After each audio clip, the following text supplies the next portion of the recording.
Good morning, Stream City.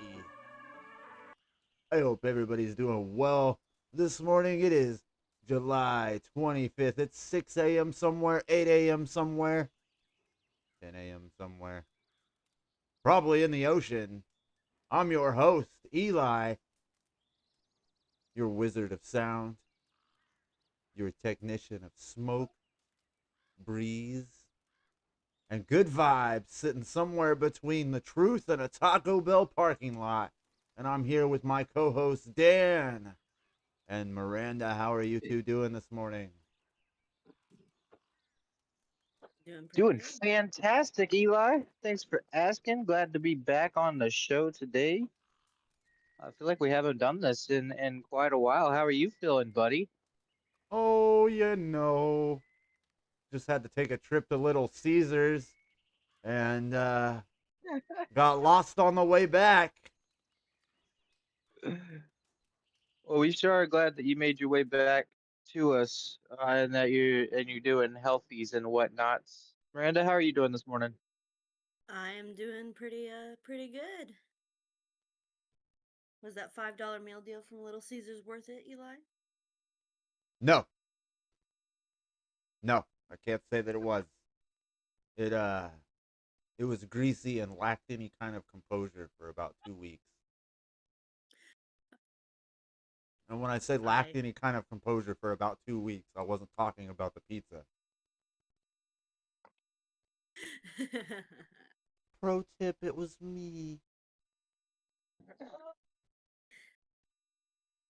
On a serious note, thanks for everybody that stuck around during our time off and hit us up on our social media outlets and in our discords, wondering where we were and where we went and when we were coming back. We do appreciate everybody that hung out with us, stuck around with us, and are coming back today to see the live. We're gonna break all into our first segment, your favorite, my most hated. These headlines are real. Unfortunately, today in Global Gaslight, the TSA flags sweaty crotch as a security concern. Travelers report being pulled aside by TSA agents who had flagged them over, wait for it, their sweaty crotch. Airport personnel say heat and moisture in the groin region can trigger security alarms or health concerns. This is why it's ripe for this is why it's ripe to fly with the American Homeland Security meets humid thighs. Next checkpoint warning, please deodorize before proud packing.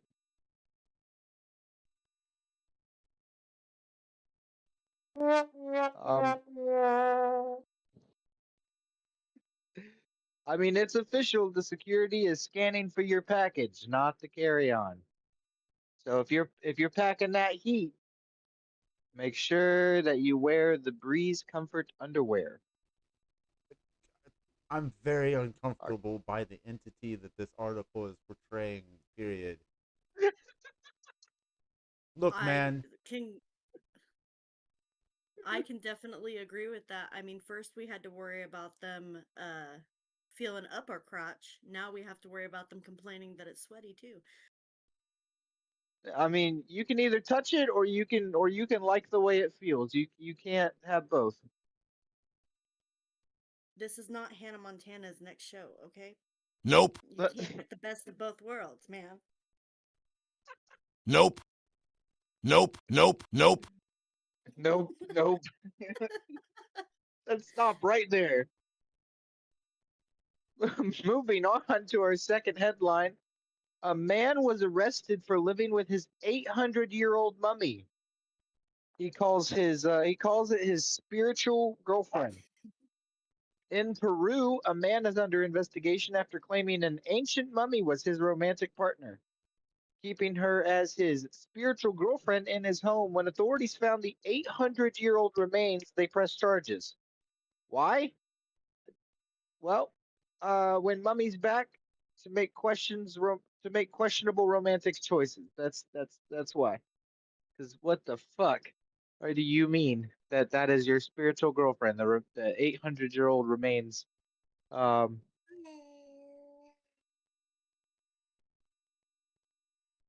So yeah, I mean,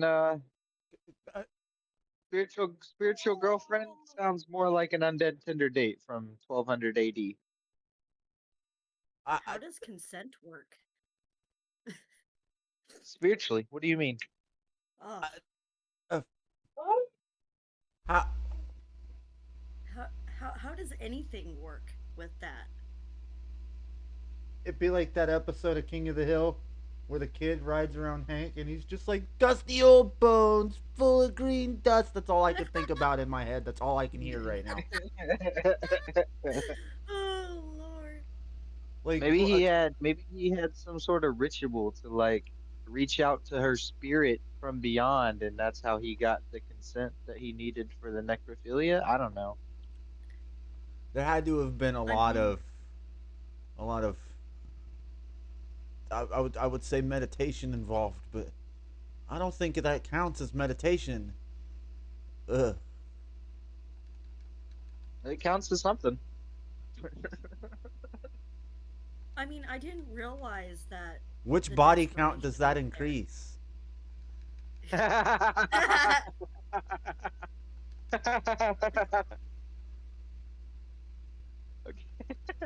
Mo- Moving on before Eli hits us with any more of those. Our third and final global gaslighting headline for today is studies have found cocaine in shrimp in the British waterways. Researchers at King's College in London University of Suffolk revealed a detectable level of cocaine in shrimp sampled from the UK rivers. Scientists are investigating the spread of the recreational drug throughout the ecosystem. Um, this is basically just the wildlife remix featuring the crustacean level high. Um, see, here's the thing, man. If you got cocaines in your shrimp, that those shrimp cocktail parties are about to hit a lot fucking harder.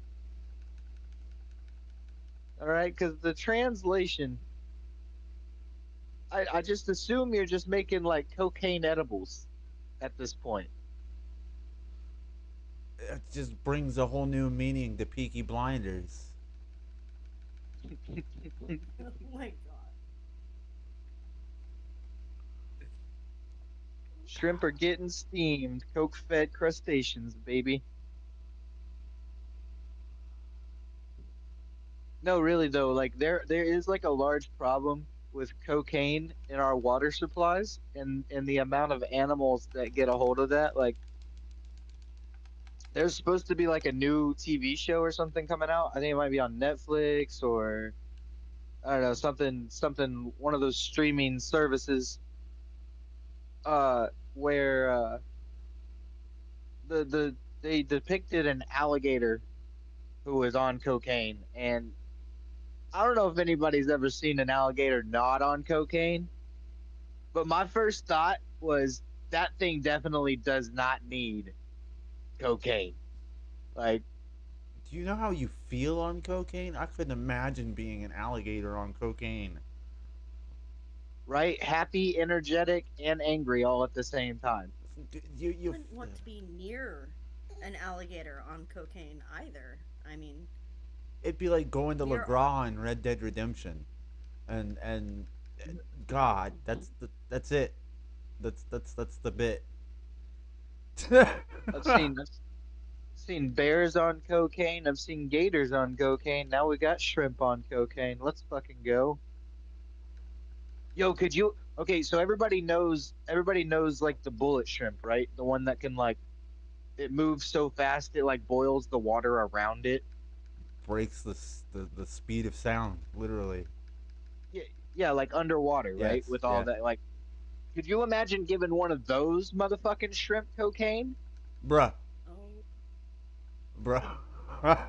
Just evaporates the entire ocean. Just I'm gonna go see my friend. Poof, Parts where'd the all the Red water Sea go? like Moses. Right, right. Like I'm pretty sure that Moses just gave bullet shrimp cocaine and was just like, hey, I need to get over there. I'll give you more of this cocaine if you can make that happen. And they're like, you Give fucking the bet it, bullet buddy. ship some blow. bullet shrimp. I can't even say it. Jesus Christ. Let me just go ahead and hit the Oh sad horn man. right now. Oh my God. Look, Well, I, that's. Go ahead. Go ahead. Go I, ahead.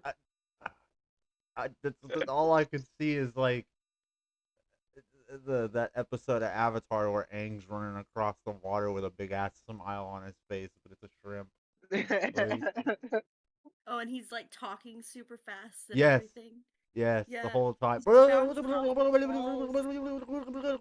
That's the shrimp. Oh my god, this is That's so the great, shrimp. guys. This is great. Try some. Everybody Why do behind I him's have a like, headache?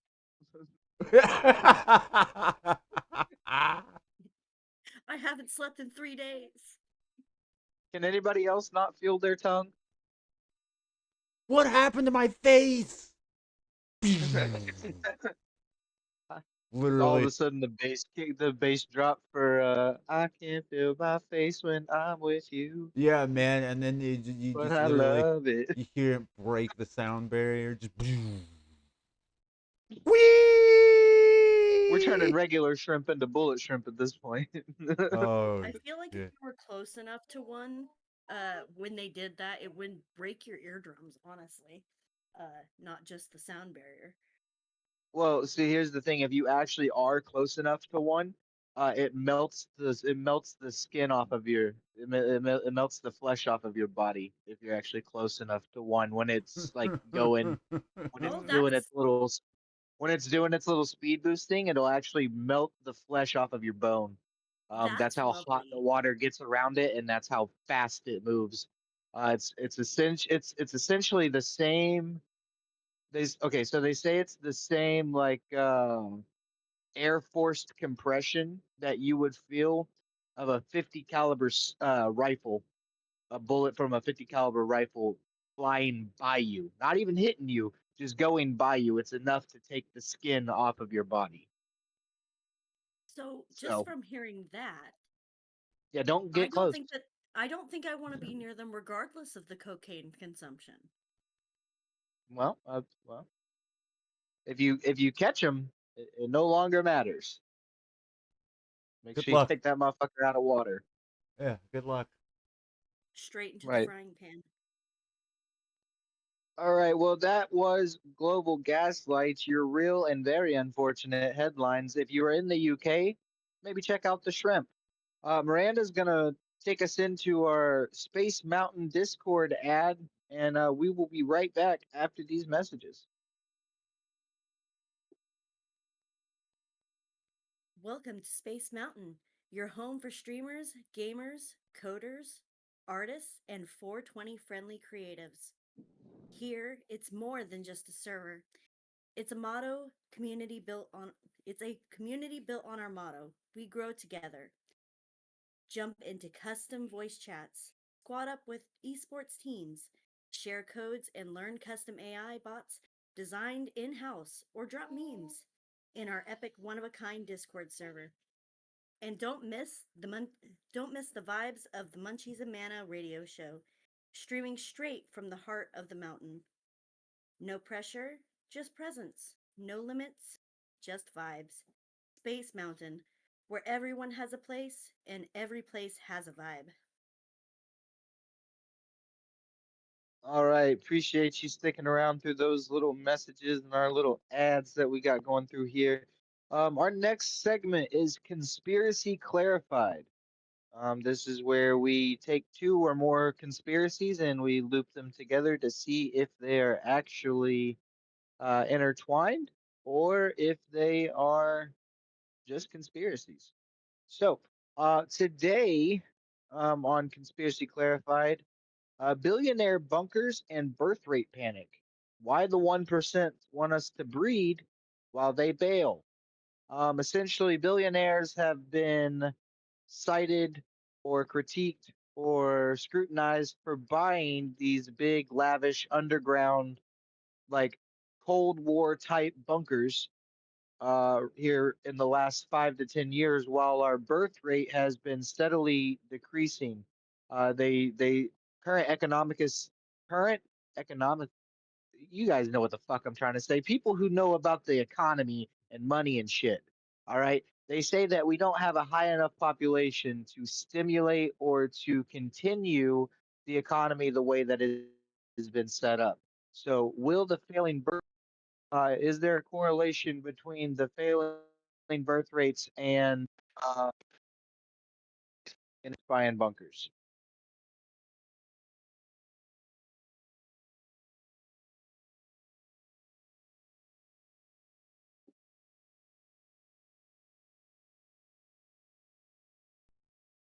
Opening I arguments. I don't know if I can agree with that because I just it's crazy how a decade ago these same economists were telling us that the world's overpopulated. Like I think over the last decade, it has less to do with the world not being populated enough, and us just More of the not. ridiculous inflation. Yeah, it just we're not generating enough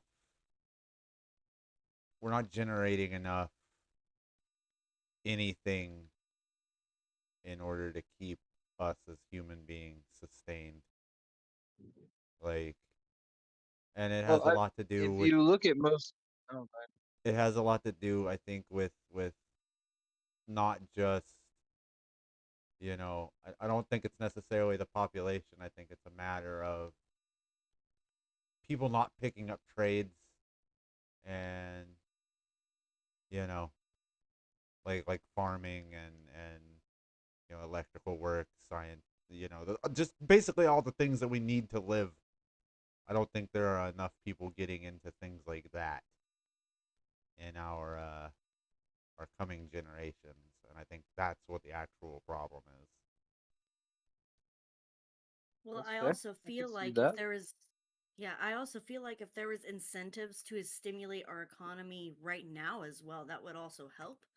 Uh, our economy in itself right now is not like us as the country of the United States is doing well economically, but the average man is really not, and it's really hard to continuously stimulate an economy with a quote unquote declining population if you're not giving them the resources to help stimulate that economy.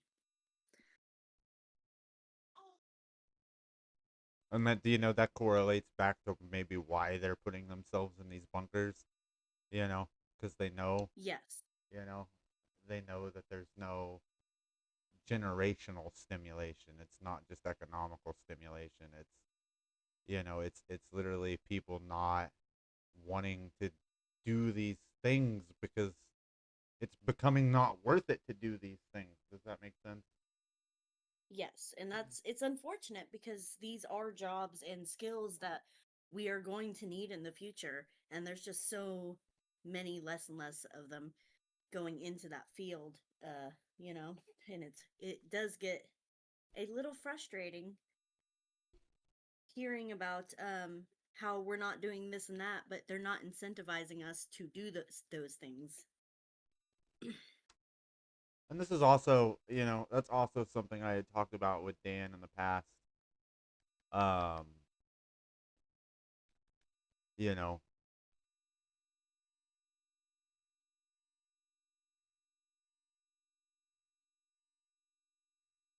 See, I What will are you? say my main argument or understanding of not only the population crisis but the economic crisis is that um, we as human beings set here on Earth take up and use more natural resources for the 7.4 billion people that we have on this planet than are actually available.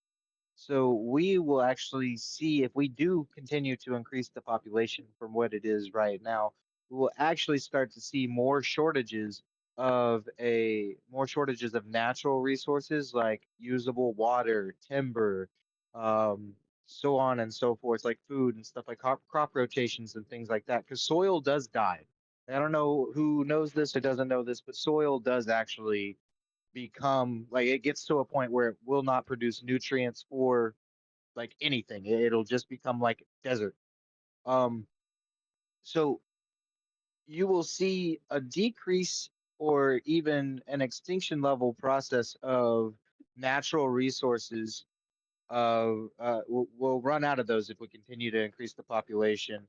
The problem is if we don't increase the population, the current economic setup that we have will no longer be viable because we won't have enough people in the workforce to actually stimulate the way that, or to stimulate the economy the way that it's been set up over the last 50 or 60 years, especially with the new credit system and all that things that came out during the 80s.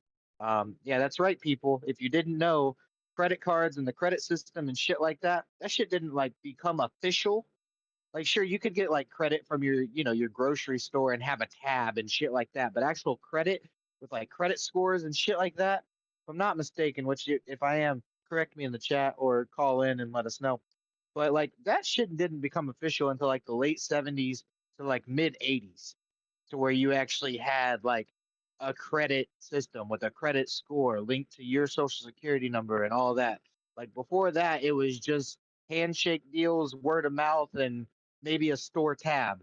So the way that we've set up our economy in the last 50 or 60 years, so even before the credit system, has a big part to play with the way that we cannot continue to stimulate or maintain our economy without producing a high amount, like having a high birth rate. Like the boomer generation is a big. Bring it up then. Okay, so he says overpopulated, yes. He says too much government involvement and wasting of tax money. It's requiring more people in order to maintain what we currently have. Meaning we need, meaning we need higher birth rates in order to give them more money. And he said the Amish are amazing, high birth rates and zero government involvement. I said this is a great point. And so would you say it would be a matter of wasting resources too? And he said Yeah, see, wasting he popped in and resources, said, and he said I would say not using them correctly. Yeah, yeah. "I can see that. I can see that. I can see where that thesis is coming from, and I can respect it for sure. Uh, I, Yeah, I, I definitely. even I even agree with it, especially with the see, because I don't feel like we waste a lot of resources. I feel like we're very resource minded. I The don't think problem as is a that we I don't don't I don't think we allocate them correctly. I don't think we put the resources in the right places at the right times.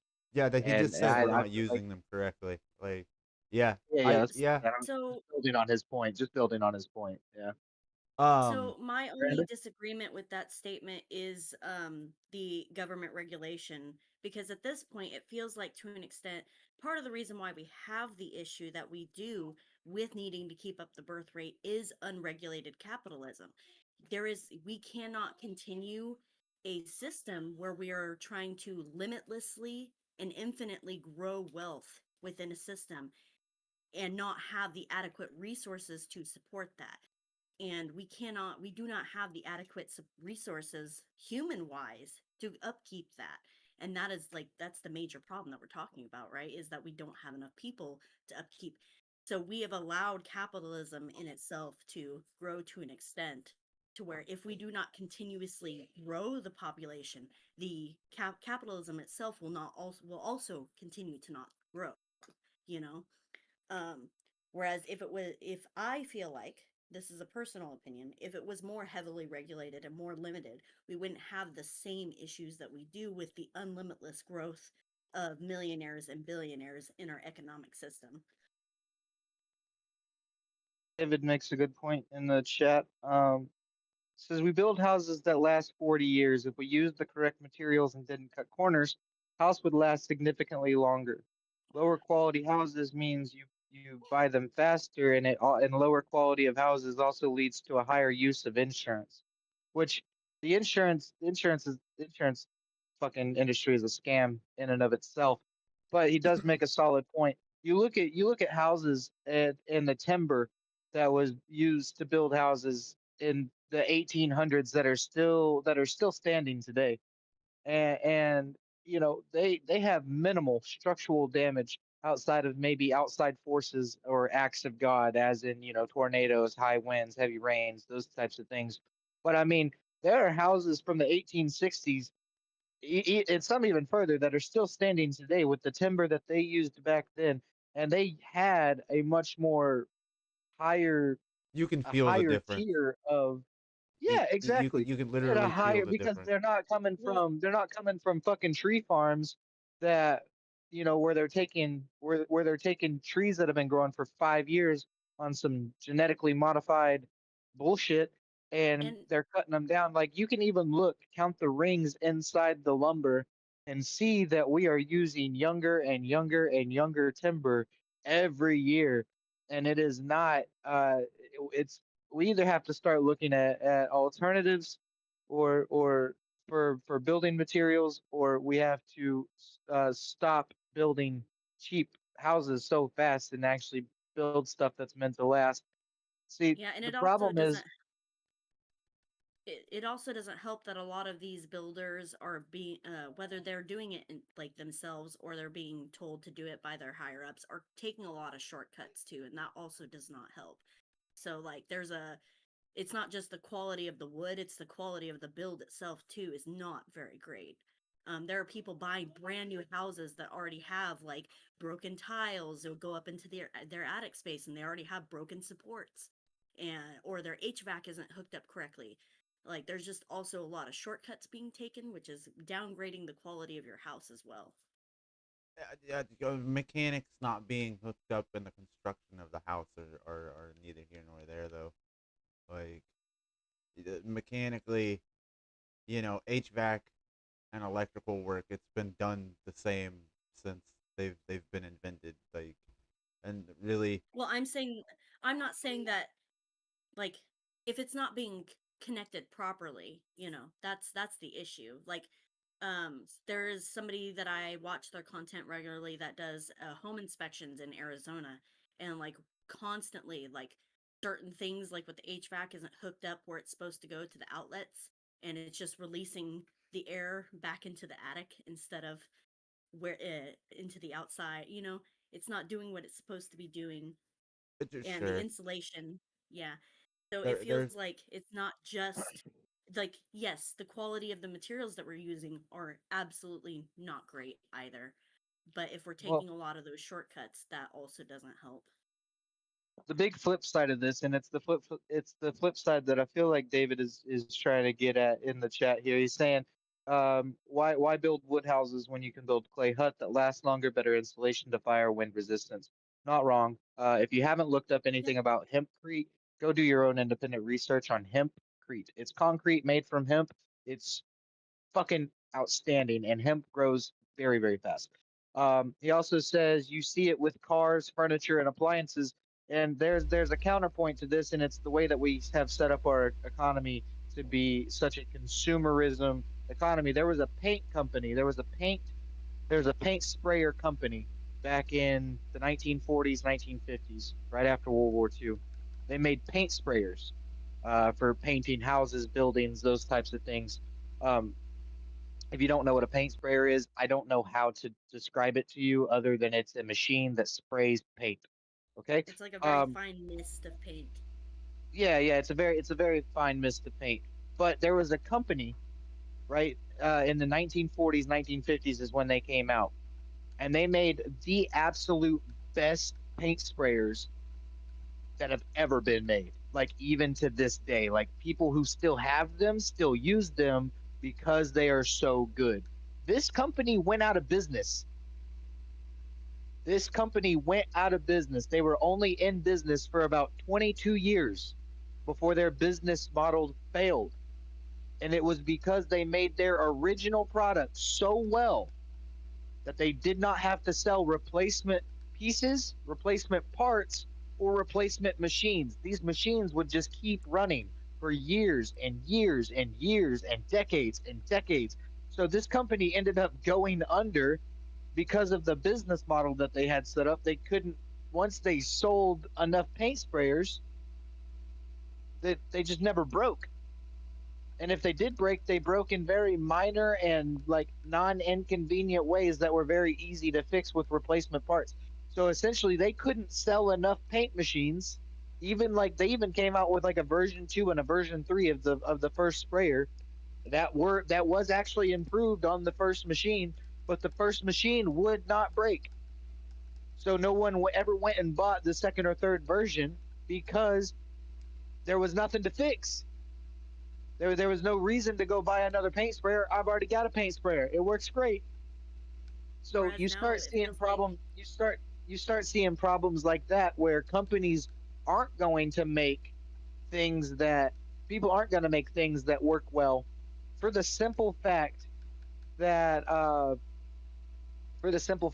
it's not long-term sustainable for a consumerism economy, like for an economy that's based solely on how much can we get people to buy, which is consumerism in a capitalistic economy.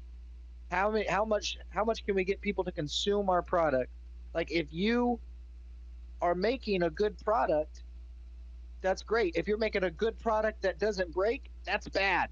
That's bad business projects for yourself because you're only going to sell one model. You're not going to have a lot of repeat business because that shit is made well, which is why you see that in today's economy. Everybody makes it completely plastic and cheap and it's going to break. Like it's not if it's going to break, it's when it's going to break. So yeah, like that's something that I was that's going why to you bring up. see things like my grandmother still has a stand-up mixer from the 1960s. Oh, and those things work so. We've gotten her other mixers before. She won't use them because there's nothing wrong with her stand-up mixer from the 1960s, and you know what, there really isn't. There's really no problem with her stand-up mixer that she uses 3 times a week since 1967 when she bought it. It's kind of incredible how American or even just human ingenuity lasted when people didn't have money, when they didn't have money to just go and buy a new thing, when you actually had to sit down and either fix the thing that broke or you just bought a good enough thing that it didn't. Yeah, and that Um, ties back into like resources too, because we are using an obscene amount of plastic yeah, to make all these small little tiny things that break you know, all these things that break so easily and are so easily replaceable. We're using yeah, so much things that used plastic. to be made out of metal, things that used to be made out of tungsten or carbine or there's a lot of different things that we Or we used get to that that pressed board in our furniture instead of real wood now. yeah, yeah, that microfiber board. Yeah, and that also breaks super easily, you know? Yeah, And because it's it's not stress frustrating treated. as a consumer. It does get frustrating having to feel like you constantly have to replace everything in your house because something gets broken by, you know, sneezing in the wrong direction sometimes, you know. Uh Yeah, and then we hear all this rhetoric about how we need to start under consuming to reserve supplies and well, right, you know, for the future. But how are we supposed to do that if right. everything breaks every 5 minutes, you know? Yeah, and David in the chat is just adding to the point that I was trying to make earlier. He said, "Why buy wood banister or why have master woodcrafters if we don't want wood banisters in our houses?" You know, and Right. that's a Yeah, great exactly. metaphor. That's a great metaphor for like that's exactly what I was talking about. Like we don't have people crafting or working, the big trades that used to be fundamental to our economy, and we won't. But it's just gonna happen less and less and less and less and less because people are relying on people like that less. And that was Oh, kind of can what I I was add to trying to that? get at. Can I add to that too? Sure. Something that I have noticed the trend in is that a lot of those trades are also being taken out of schools like as extracurriculars, Yes. which would incentivize the younger generations to get into that because if the option is not available, how do you know that it's an option to take? 100%.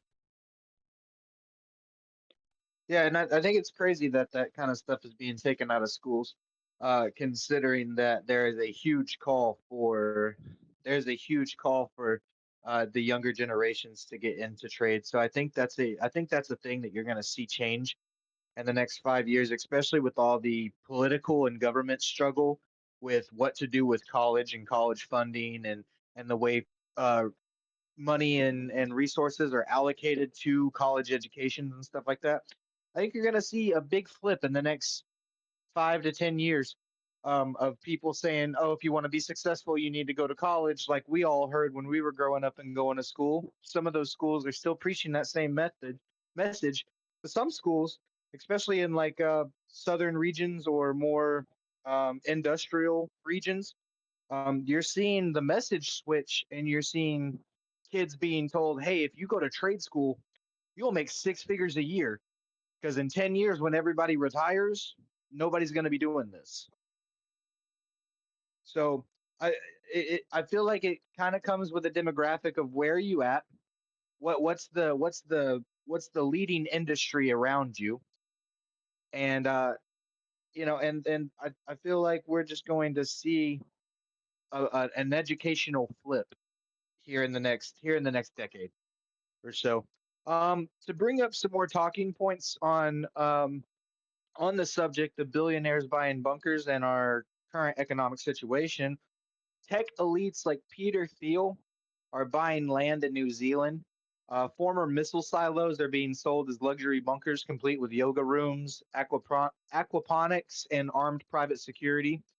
Companies like Survival Condo are thriving, offering concierge services for when the collapse hits vibe check level red. So if you got money and you want a bunker, go check out Survival Condo. Um, I mean, they're prepping for the end like it's Coachella, but with fewer influencers and more shotgun shells. Yikes. Um, the population the population panic among the elite. Elon Musk and other billionaires keep warning that civilization will collapse if birth rates continue to fall. The UN report says that many countries will see long-term depopulation over the next 30 to 50 years. Coincidentally, these same elites are also the ones who are investing in the IVF embryo and bioenhancement selections in our current medical fields. So you're gonna see a lot more case studies. You're gonna see a lot more studies about. I know I just recently read one where a fetus was actually procreated without a mother or father being present in the actual conception process, and it is in fact one of the very first test tube fetuses, not embryos, fetuses that will be growing outside of a mother's womb. So we will be seeing, hopefully, some more information on that soon. I will try to keep you guys as updated as I can be because it's very interesting to me. But essentially, um, they took an egg from a mother, they took sperm from a donator, and they put both of those things in a thing, and they incubated it in the outside of a a organic person, and they are currently growing a fetus. So um, you're gonna see a lot of money thrown in towards that type of reproduction if people don't start fucking again. Um, and if rich people are suddenly telling you to have more kids, ask yourself who benefits. Um, basically what are you getting for rebuilding the workforce? Like, are you rebuilding? Or like, what are you getting? What are you and your children getting out of rebuilding a labor force that already isn't taken care of very well? Um, so the main thing is, are these connected? What do you guys think? Do you think there's a direct correlation between these economicists coming out and saying like, "Hey, we're not going to have enough money and we're not going to have enough people to make money if we continue, so we should go buy bunkers to protect ourselves for the inevitable social crash that we're going to see." And I mean, if you're watching closely, I feel like we're probably going to see it within the next 20 years if it's going to happen. If it's going to happen, if people actually grow balls and like take back the country for the American people, I think you're gonna see that within the next decade, next 2 decades. It kind of depends on which direction we start heading as a country.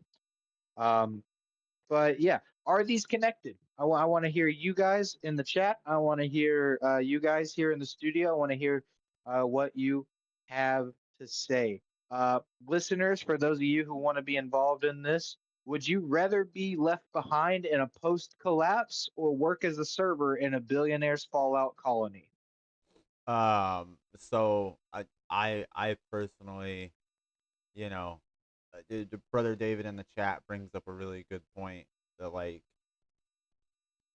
all throughout history we have seen, you know, just conspiracies about the end of the world and fear of cataclysm and he's correct because I mean there have been plenty of instances. I mean, just think about remember what everybody was paranoid about the Mayan calendar in 2012. You know what I mean? Like, Or and even that was Y2K? yeah, And Y2K was just technology, and everybody was freaking out. yeah, like Uh, it just the paranoia of cataclysmic events happening has been a thing for yeah, thousands of years. You know, because yeah, and that's Right, what because I was gonna bring up. Because I the don't think amount it's of once in a necessarily a lifetime direct. things I've seen. Yeah, because I don't think it's necessarily like a direct, like, well, XYZ is happening, so it causes so in response, it's ABC. It's more of like, especially since we have nuclear weapons now. We even have there. That's the whole reason why Fallout is such a popular game is because of the post-apocalyptic, setting from a Fallout nuclear. So yeah, it yeah. on.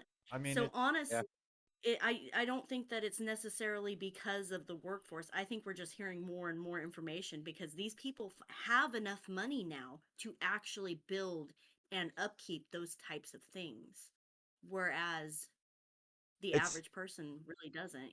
it's But we not still just have that. people. It's it's you We bringing in Yeah, line things like Fallout. Like it's our media consumption. And, yes, not just the media, like the consumption itself, but the types of media we have. You know, mm-hmm. like, Especially with and The don't get me Last of Us wrong, being really popular. I You know, am 100%. You know, I'm kind of a doomsday prepper. And my my other cousin is also a doomsday prepper and has always been about the end of the world conspiracy theories and oh yeah, Yeah, and like I was gonna bring that up too. Like, it's not like us hearing about billionaires investing in this. It's still a newer thing, but we've been hearing about doomsday preppers forever. right, Like, so like it's it's not really a not. new There was a concept. whole TV show about it. Yeah, Yeah, it's yeah. it's not It's really a just new that they have the concept. money. It's just that Yeah, they have the money to To actually do it do it. right. Yeah, you yeah, know, to do like it in a sustainable fashion for them. You know. Okay, well here's a fun question for everybody listening in here, you guys here in the studio. Here's a fun question. If you had your own luxury bunker, if you were one of these billionaires, millionaires with a bunker in New Zealand or the mountains of Montana or some shit, what is one luxury that you would demand in your bunker? You guys take a couple of seconds to think about it, but yeah, uh what's one thing? What's one thing in your bunker that you have to have in your bunker specifically? um a home theater with a good game setup. A If there home is not theater with a if there's not a good hydroponic system to grow weed, I don't want to be there. well, see, they already have most of these places already come with aqua product. God damn it, aquaponic farms. Aquaponic Yeah, is the same as hydroponic, but it's a little bit more advanced and a lot more self-sustaining. Like you yeah. can I run an just use aquaponic farm hydroponics for because yeah, that. yeah.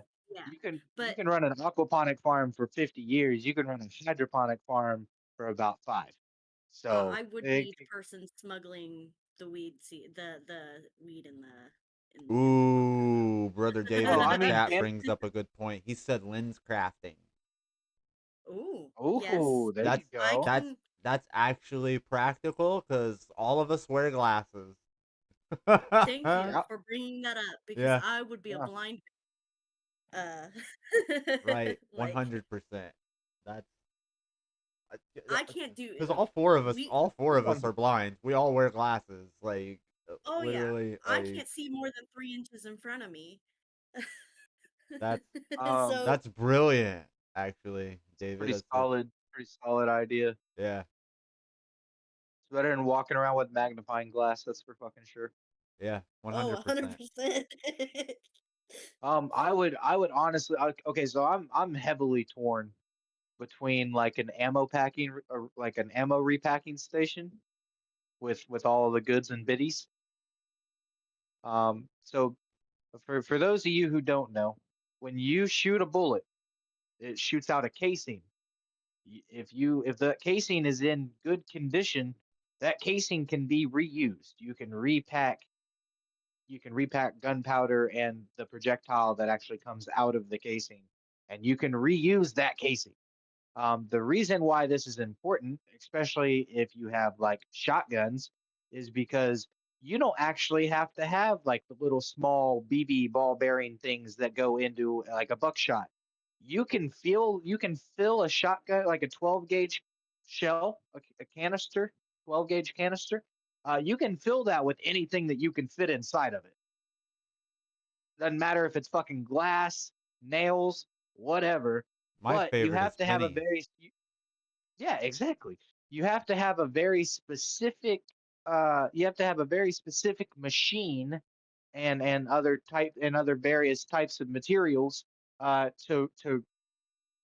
make those casings bullets again, essentially. I know I'm using very loose terminology here because I'm trying to keep it understandably friendly here, but yeah, you have to have a very special machine and other various types of materials to remake these casings. So I think in like a post-apocalyptic or like bunker scenario, I feel like that just fits in very. I just feel like that's going to be a thing that's needed. You know, like don't get me wrong, stock up on your ammo in the first place, but also go pick up some casings because we can make some more. Yeah, Yeah, that'd be useful because ammo is a very finite resource, I would you have to know. Yeah, say. exactly, Yeah, I exactly. would have to say like the entertainment value of things notwithstanding, I would need at the very See, least like a metal and repair the other station. thing, Not necessarily like a right? whole forge, but I would need Yeah, at least a spot where I could file down my blades and right, sharpen my spearheads. Because I'm gonna run out of ammo. I know I'm gonna run out of ammo, bro. I'm gonna need to be right, making things like arrowheads. I'm gonna need to be making things like spears. I'm gonna need to be sharpening my swords. Like it is what it is. Like, and I know that I'm gonna need to be able right. to repurpose my axe heads and fix my hammers and something just a forge area to fix my tools. You know, like because no matter how luxurious your bunker is, you're gonna have to come up out of the bunker eventually, and like Right. it I is mean, what we it even is. see that in Fallout. You have to come out eventually. Yeah, The other thing that I am like torn between. So like, I have two things that are number one that are tied. That if I had to pick one or the other, I honestly don't know which one I'd pick. The first one was the ammo repacking station. The second one is a full and comprehensive library. 100%. Not only Oh for yeah. entertainment, but just books hold a lot of informational value. And if you even have a half of an encyclopedia, like if you even have half of an encyclopedia, that is your survival chances just went up 10 fucking fold just out of the amount of information that is packed into those fucking books. Yep. Like there Well, are yeah, and medical procedures, there are plant safeties, there's all sorts of different books out there. And if I had a full comprehensive library with just a mass amount of information, not only do I have entertainment for years, I have stories for years, but I also have things to learn, which plants are safe to eat. Uh, how to properly apply a tourniquet if you don't know how to do that. Like those are in most of your like first aid and survival books and stuff like that. Like how to apply stitches, because I can guarantee you in a post-apocalyptic, if you step outside of that bunker, you are gonna get hurt by something. It doesn't matter what it is. It could be a fucking bee sting. It could be a gunshot wound. You could have gotten stabbed. Either way, you're going to need to know how to take care of that. Otherwise, you're already dead, anyways, because there are no more doctors. There's no more urgent care. You can't step on a rusty nail and go get a tetanus shot. You're going to have to find out which natural herbs and spices you can use to fight infection and shit like that. So that's where I'm torn. I'm torn between a full comprehensive library and an ammo repacking situation, because if I have ammo, I can go get the books. Well, and if you also think about it, like in a bunker like situation like that, if you're going to be there down, if you are going to be down there long term, procreation is going to happen, and you are going to need to have those resources to teach them those things as well. Oh yeah. Or even just how to deliver a baby, because from what I've heard, that's a little bit harder of an endeavor than people seem to make it in the movies.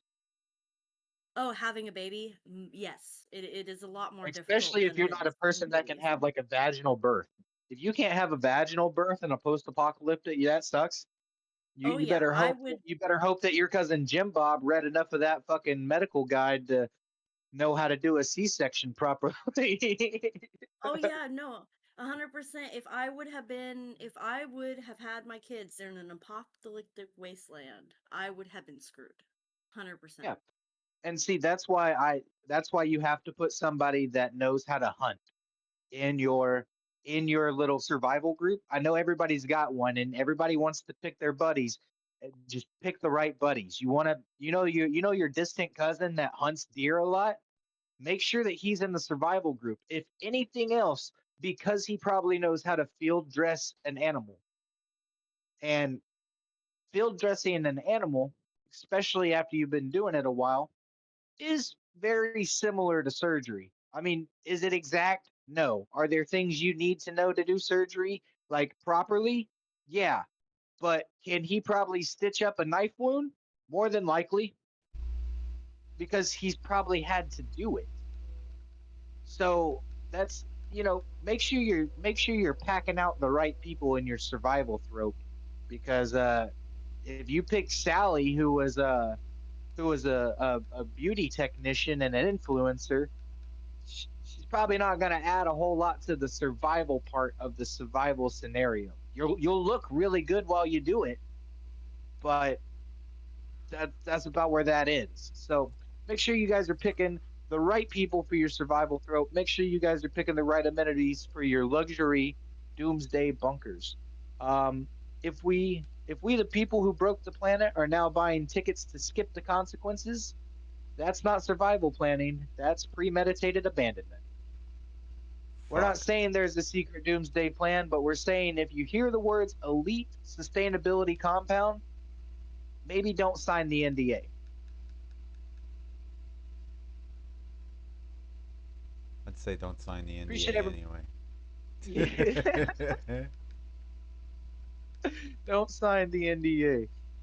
Um, Guys, we appreciate you sticking around throughout our conspiracy, as we try to see if these conspiracies hold any weight or not, and if they are in fact matched together. Final answer for today: do we think that the economic collapse that we're seeing with the population control is any way correlated to the billionaires and millionaires buying these luxury bunkers? Yes or no?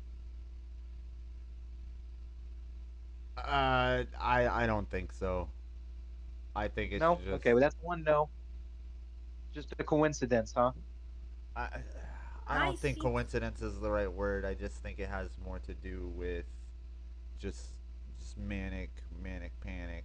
Like it's just general manic Manic panic, panic. and I like that. they just have the money and the resources to be able to do the doomsday prepping in a lavish lifestyle kind of way. That makes sense. Makes sense. Appreciate that. Um, Miranda, your thoughts?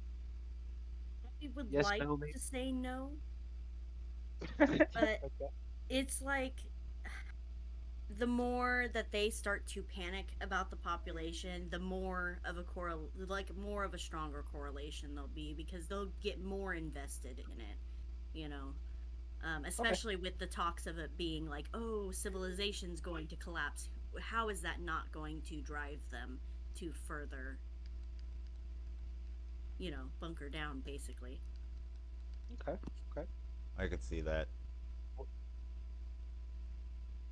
Eli, do we have any answers in the chat? Do people find any correlation? Yes, no, maybe. I see Brother David David's says still in there no. talking, so What? no. Okay. You can read off what he's saying. It's fine. It's fine. He's saying there are a lot more people who would bunker down if they could. See, I agree with that, 100%. That's Yeah, fair. I That's fair. agree with that. That's a solid statement right there. Because even my like dream home, like Is underground. 75% of it is Yeah, underground. Yeah, yeah. underground. Yeah, So because even I though am I'm not one of those people that I'm not a doomsday prepper. I still, if I was able to purchase a house and renovate it the way that I wanted to, there would still be something, the you know. basement would be the main part of the house, like 100%, and Oh yeah, it would facts. be deep underground. Like yeah, see, like, well, my thing is like if you put a house underground, that cuts your heating and cooling costs like So tenfold. much, So so oh like yeah, much. that's you like know not like even beyond like a strategic like military or like doomsday type of thing, just putting your house underground costs you less money.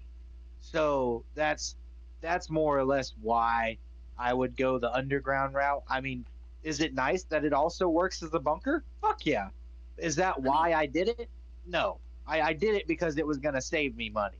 Like if I'm being just completely honest, I the I only wouldn't reason go I full. the only reason my dream house is underground is because you don't have to heat and cool it. Like it's pretty naturally self sufficient I of wouldn't like a go nice full underground personally. I would do more of like an earth ship, like those earth ship situations where you have a house, it's semi in the ground, but it's still above, but I would still have that underground part for sure.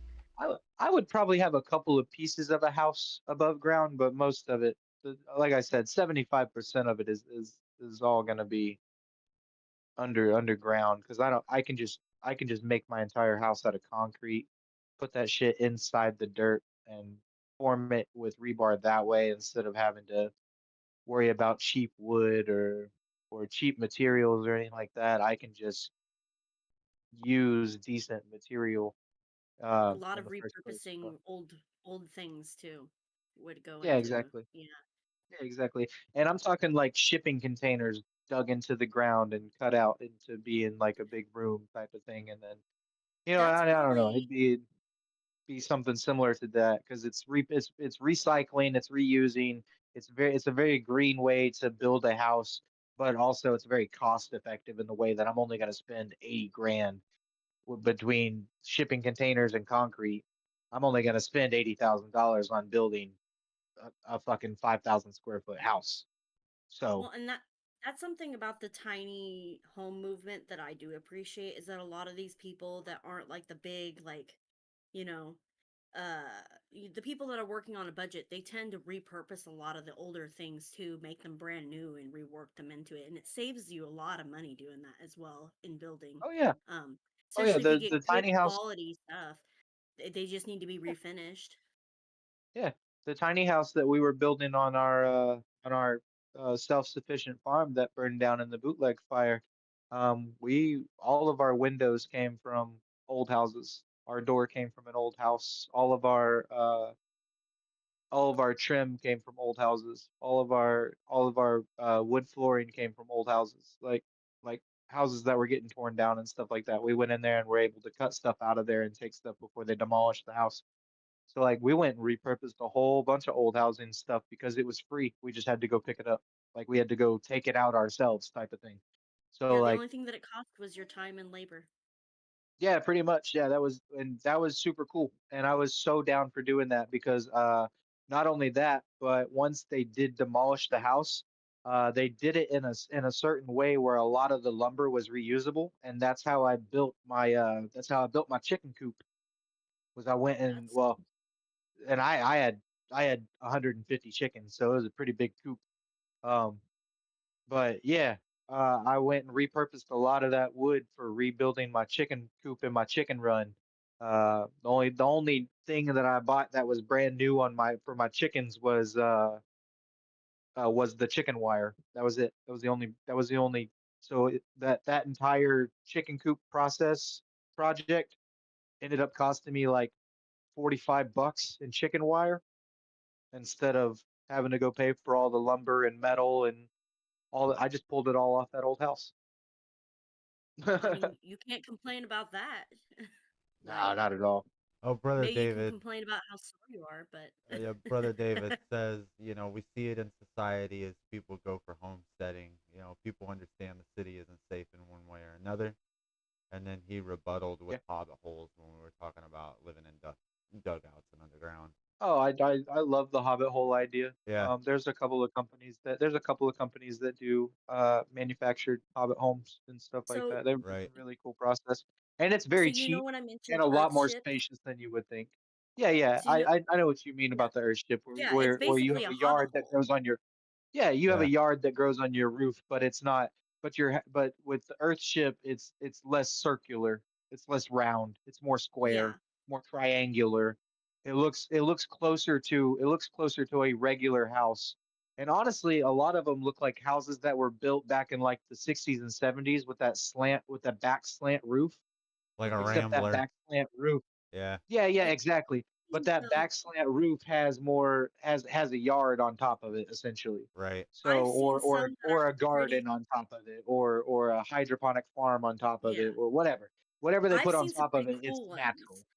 I've Yeah. seen some ones that are some pretty funky shapes. Or they have like their entire greenhouse slash hydroponics or whatever inside, or they have their gray, like they have a little garden area with a gray water stream. Yeah. Like I've seen all sorts Yeah. of things. It's Yeah. fascinating. I've And if even we would, seen one growing with a tree growing in the living room sticking out of the roof of the house. oh So I yeah, mean, like yeah, and yeah, I've seen it. I've seen them. They're I cool. feel like traditional housing, like the fact that we are so stuck on what we consider traditional housing to be like, just, that we lack the innovation to just, you know, make that something that, I don't know how to explain it, but I feel like we would be beneficial. Yeah. I feel like it would be so beneficial if we all did similar things to that, if we were reusing more things, if we were building more eco-friendly housing, even if it wasn't for the eco-friendliness. Right. So, Well, we'll get into that. We'll get more into that on Monday. We're gonna drop on down to our strain game, so everybody get your bongs, your blunts, your lighters, get your grinders ready because we're gonna drop 3 strains on you, and then we're gonna tell you what game you should be playing after you smoke it. Eli, go ahead and take us into that first strain. Miranda's gonna hit us with the second one, and I'll finish us off with the third. All right, our first strain is Forbidden Fruit. It is an indica heavy hybrid. Its THC content is 18 to 22%, which is average. The terpene profile is mycene. It's earthy and musky. Uh, Caryophyllene. I don't know how to say that. Caryophyllene, but it's spicy and it's peppery. And Carafillanine. limonene, which is citrusy. Why it pairs well. The mycene dominates here. Known for strong sedative and muscle relaxing effects, perfect for unwinding after surviving a radioactive wasteland. Carafilline adds anti-inflammatory benefits and mood stabilization, while the limonene hits the mood slightly so you don't crash out too hard. Just like Stalker 2, it keeps you calm enough to loot and explore, but ready for sudden adrenaline bursts when you get into mutant encounters. The mood, it's calm, collected, but ready to creep through larger zones.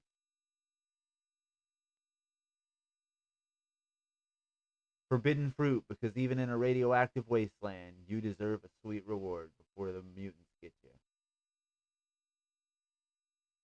The strange chill factor makes scavenging feel like less like a death sentence and more like a spa day with Geiger counters. It's perfect for when your gaming rig is overheating but your body is staying cool.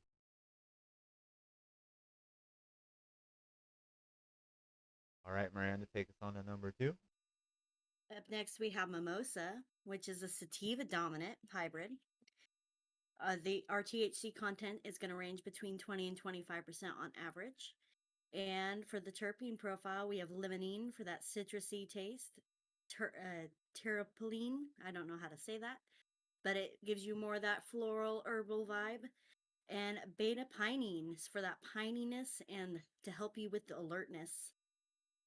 This is a bright, energetic sativa blend that boosts your creativity and focus, just what you need to manage the multitasking chaos. And Dave the Diver, limonene's uplifting citrus aroma promotes happiness and stress relief, which we all need these days.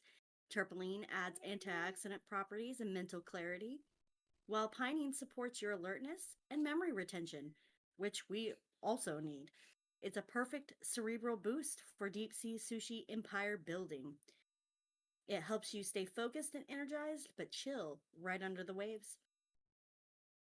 I don't know about you, but I could go for a mimosa right now, too. That would be perfect with this. Absolutely. Mimosa's like If your sushi managed, underwater. It what? keeps you sharp without turning you into a jittery fish. It sounds like he needs some mimosa right now. I do. I do. Right? You need a mimosa so it can help you ride the waves, just stay nice and chill. Got that surfer vibe If almost. sushi management was an Olympic sport, this strain would take the gold. Yes. All right. So our third strain, our last strain for today is gelato number 33. So it's a pretty balanced hybrid. A lot of times you'll see it in a 60-40 or even a 50-50 blend. Your THC content's going to range around 20 to 25% on average. Your terpene profile here is going to be carotenoid, which is that peppery anti-inflammatory. Uh, you're going to have limonene, which is citrusy and uplifting. And then you have humulene, which is earthy and it induces appetite. So this one might give you a little bit of the munchies. Gelato 33 offers a smooth balance of body relaxation and cerebral uplift, ideal for the finals, a chaotic team-based shooter. Carophylline's anti-inflammatory effects help you keep comfortable while you're sitting during those intense game sessions. Limonene lifts mood and reduces anxiety, and humulene helps control appetite. So make sure you don't forget to eat through those sweet sessions. Okay. The mood is going to be calm and focused, but ready for the next explosive round. Anti-inflammatory perks means that you can frag longer without blaming your aching thumbs. Or if you're like me and you get locked into a game and you hit that gamer lean, where your back starts to start cramping up after a little bit, you're gonna see a lot less of that with Gelato 33. It definitely hits that sweet spot between I got this and why is that 14-year-old better than me? You Also, better it's my keep favorite. gold. My when I did smoke, it was my favorite strain. Gelato 33 is one of my favorites as well, and you need to make sure that you have munchies on hand before you get into that gaming session because halfway through, you will be craving something. Speaking of munchies, we're gonna hit you right with highly offensive cuisine right after these messages. If you are a smoker, and if you don't have the things to consume the things that we just told you about, listen to this ad because we have got a 30% off store wide, 30% off store wide for this next ad coming up. Eli, take us through it, man. 421store.com. Looking to level up your smoke setup? Hit up 421store.com, the online head shop with everything you actually need. We're talking torches, filters, grinders, stash gear, even premium glass for dabbers and flower heads alike. Whether you're a seasoned sesh lord or just upgrading from a sad gas station pipe, 421 Stores got you. Prices are solid, and shipping's free over $50. Selection absolutely deep. So skip the sketchy shops and hit 421store.com. Use the discount code 421 Munchies. That's 420 420 Munchies. That's 420 Munchies for 30% off storeware. Storeware store wide. 421store.com, where grown up stoners shop smart. All right, appreciate you sticking around through that. If you guys do need some new glass or grinders or filters or, whatever your smoke game may need, go hit up 421store.com. It's where I have my bong from, and I absolutely love it. So, we're going to step right into highly offensive cuisine. You got to have those munchies on hand. These are food combos that are so cursed, they might just slap. Um, we are gonna these are some food combos that I got from some pretty crazy stoners out there in the interwebs, okay? And we're gonna rate them. Slaps is surprisingly good. Mid is meh, edible but not proud. And then the last one is call the cops because this is offensive to humanity. Um, you guys can throw in your votes or comments or questions or even concerns in our chat or call into our Discord, and we will definitely see what you have to say about this because some of these are highly offensive. Um, this is where food gets weird, your taste buds get nervous, and our stomachs get legally questionable. So here's how it's going to work. I'm going to read you guys a combo. Eli and Miranda are going to rate it. You guys in the chat or call in or whatever are going to text your edible regrets either to our Discord or in the chat here live. Make sure you are letting us know your edible regrets. So here's the first one. It's pickles dipped in peanut butter. Rate it. For me personally, that is definitely a call the cops situation. Yeah, please call the cops. That sounds disgusting, dude. Sounds like my ex Because, trying to text me in the middle of the night. Hey, you up?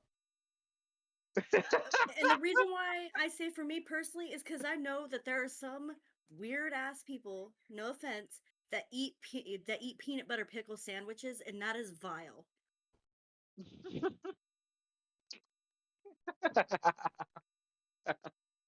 You guys don't think it's sweet, savory, and crunchy? Not at all. It's the It's vinegar. It's the vinegar taste with the peanut butter. Absolutely not. Hey, nobody said dill pickles. You guys could have picked bread and butter all day. Nope, that Oh, doesn't I make don't it like any bread and better. butter. That n- no, sweet relish could never either. Okay, Nope. no, get that out of Okay, here. so that's a call the cops. Okay. All right, our next our next food combo. Cold pizza, drizzled with honey, and adorned with crushed hot Cheetos. Slaps. Rate it. Yes, I was Slaps. gonna say Slaps. slaps too. That sounds like an amazing pregnancy craving that I would unironically eat, Yeah, without slaps. being pregnant. Like, That sounds. I guess it depends on the pizza, man. If there's enough sweet and savory to accentuate the honey, yes. Like, see, I'm a classic pepperoni pizza girl. It just sounds fire to me with the hot Cheetos, and then you add that honey with the saltiness of the pepperoni.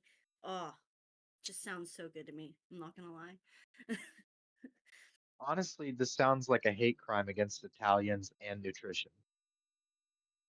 Well, they can mind their own business, first of all. Um,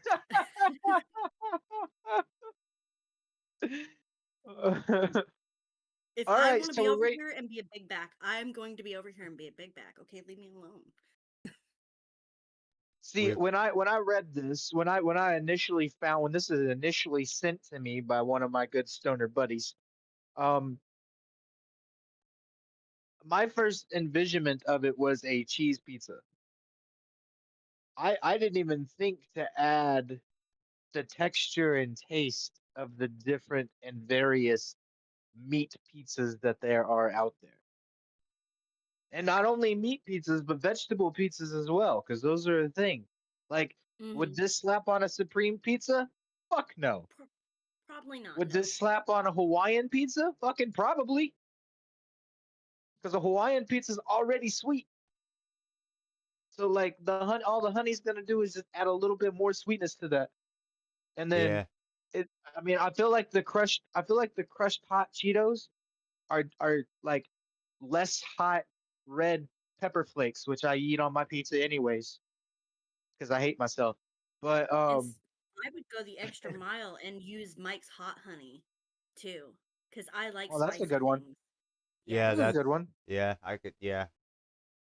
Get like a meat All right, lover's so pizza, that saltiness. Yes.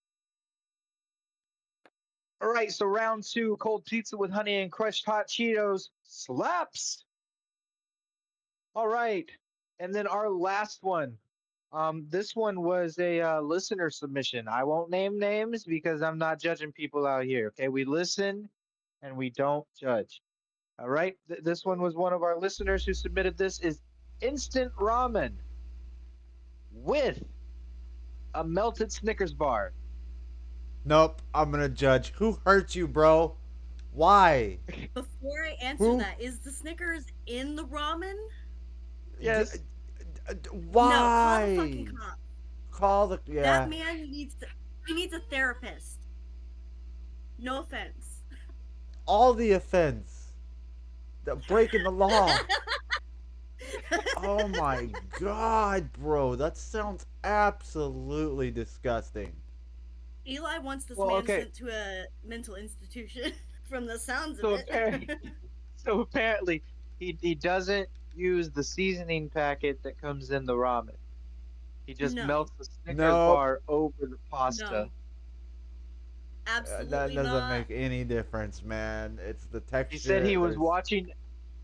He said he was watching Elf, right? And he watched him make No. the dessert pasta, the spaghetti with the where he uses like chocolate sauce and honey and syrup and all that shit. And No. he wanted to try that, but all he had at the time was ramen noodles and a Snickers bar. And so he melted the Snickers bar over the top of the pasta, and I think he's upgraded to even putting some syrup on it now. But yeah, he says it's one of his go-to things whenever he's smoking heavy indicas. Listen, I already don't like that movie very much. It's just not my jam. But now it makes it even more offensive that he got the idea from Elf. Like cuz that is my least favorite scene. I can't watch it. It's gross. Well, I mean, this is what happens when your pantry is chaos and your decision making is worse. True. Well, so that's another one of those call the cops situations. 100%. Yes. Send him straight to jail. Do not pass go. Do not collect $200. David said, I'd rather have a slice of cheese on raw ramen. It would be better. Yeah. Yeah, just, it would. just a slice of Kraft cheese on uncooked ramen. Just there you go. Struggle meals. Struggle meals. Well, whether you're a flavor anarchist or just hungry enough to taste fate, we salute you. Keep sending in your wildest combos. We'll keep judging them live with no palate unpunished. Especially you, ramen and Snickers guy. Especially you. We're gonna jump right in to Mana Drops with Eli coming right up.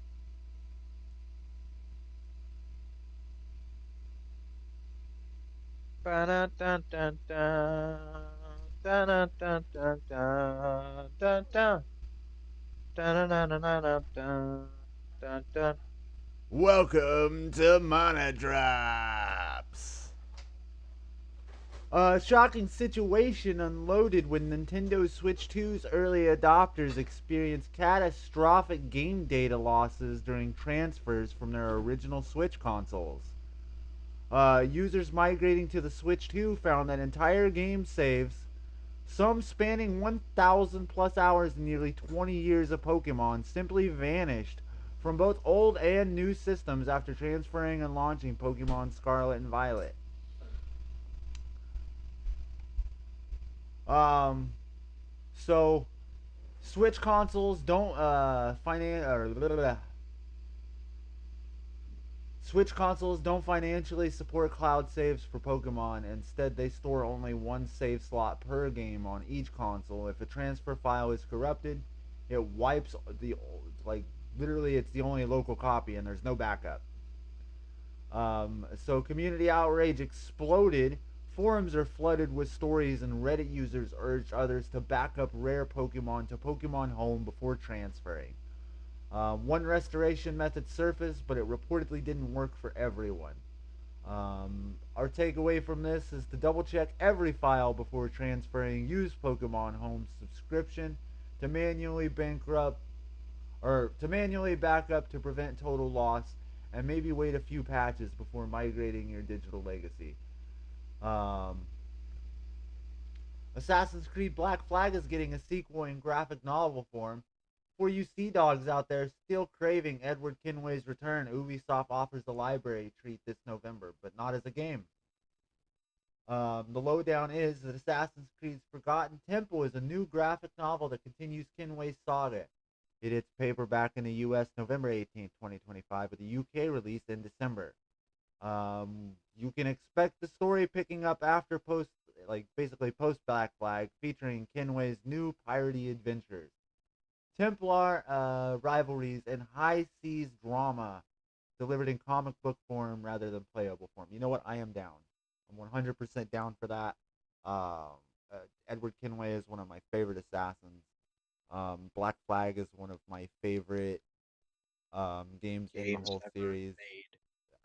I It's would such a Agreed. say good in the game. series, maybe not ever made, but definitely it's up there. I would put it in my top 20. It's definitely it's Definitely ahead great. of its time.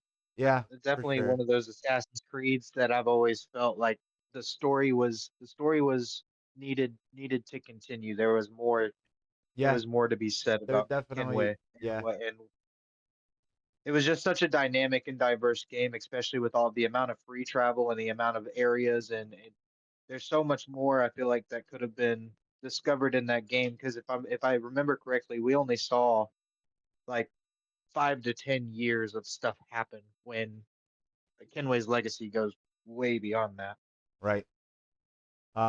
Ubisoft fans are both hyped and bummed out, excited for new lore, but some are still championing. They're chomping at the bit for the full game. Essentially, like they want a remake or a sequel.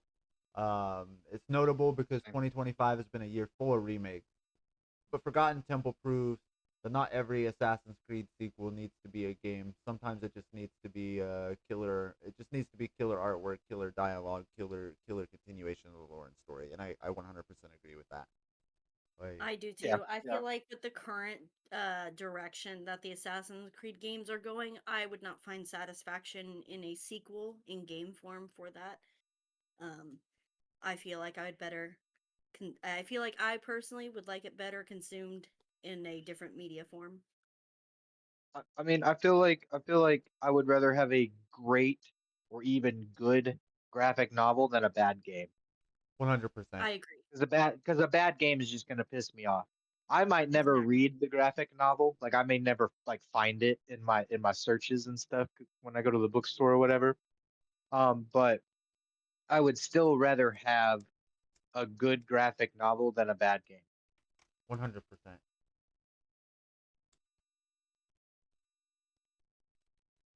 So DC and Marvel are loading the summer with bangers. Superman, the 2025 reboot, dropped July 11th, launched in theaters.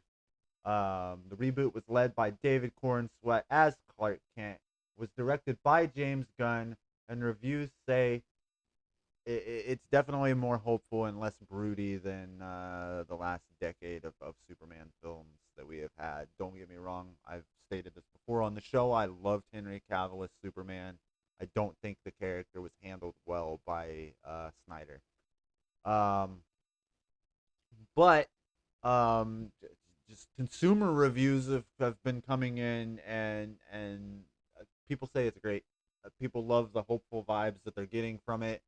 Like just overall, I am seeing DC fans on the internet championing that this is a great interpretation of Superman, and the movie is wonderful.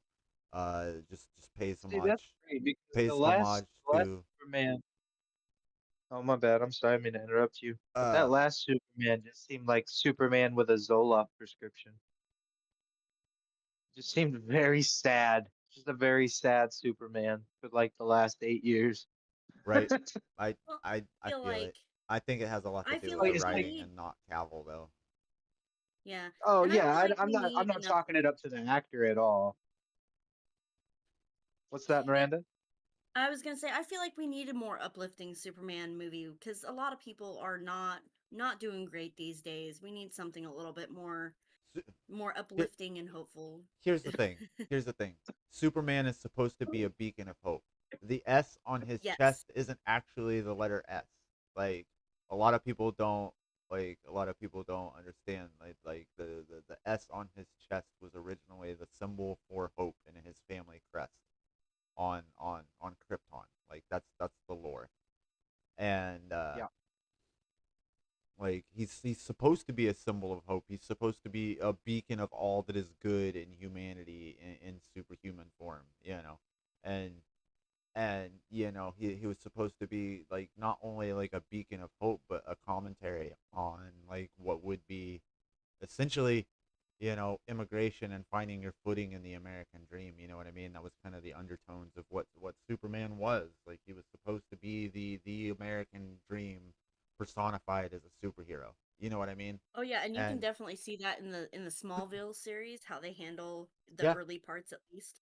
yeah, and a lot of people are saying that they see that, they see that in this Superman movie as well. The Fantastic Four movie, First Steps, drops today.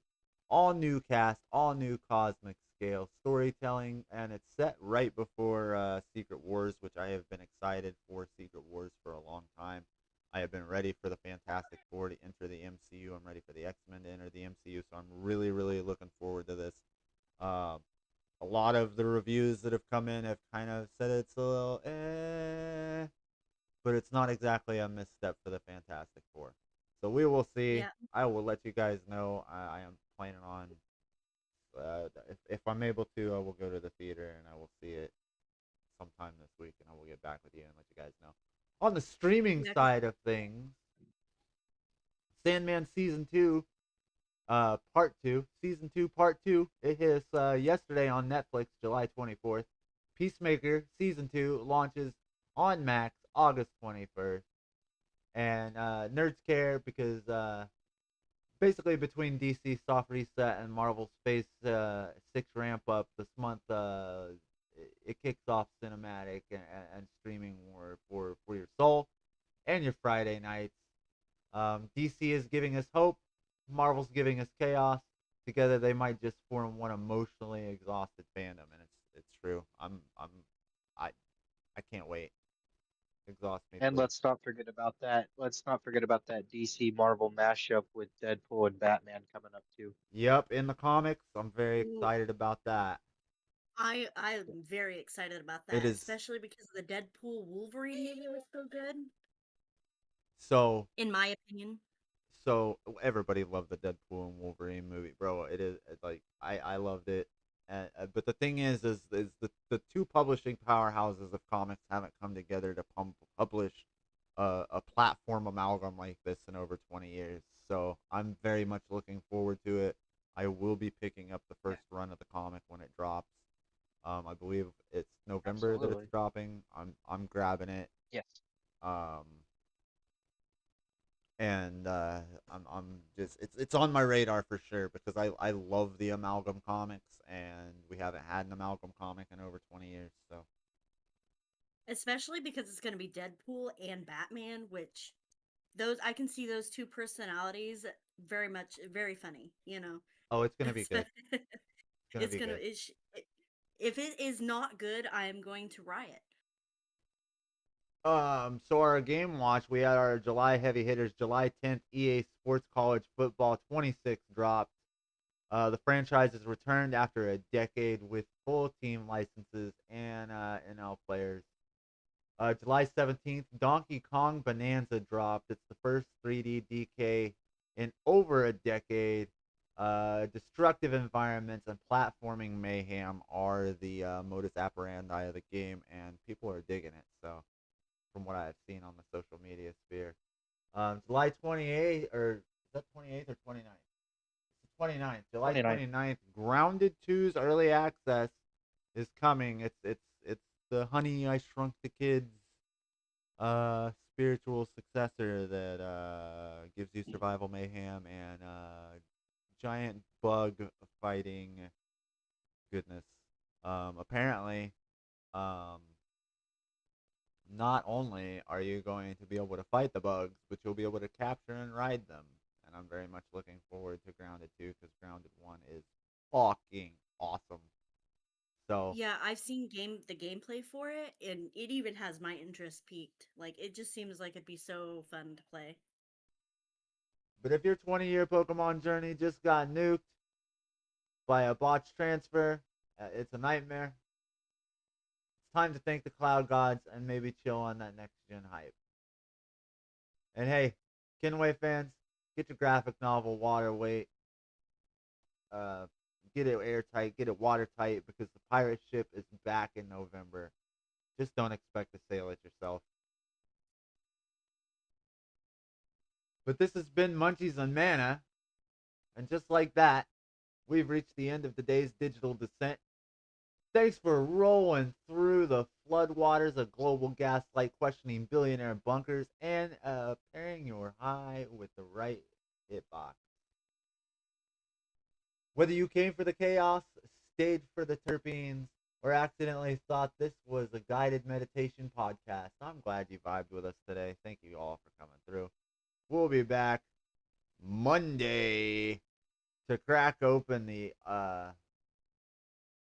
open more weed headlines, drop some fresh game news, and probably offend at least one subreddit. Until then, keep your third eye peeled, your Joy-Cons charged, and your grinder cleaner than your search history. Don't forget, like, share, subscribe, and tell your therapist about us. Peace out, everybody. We love you. Bye, everybody. See you Monday.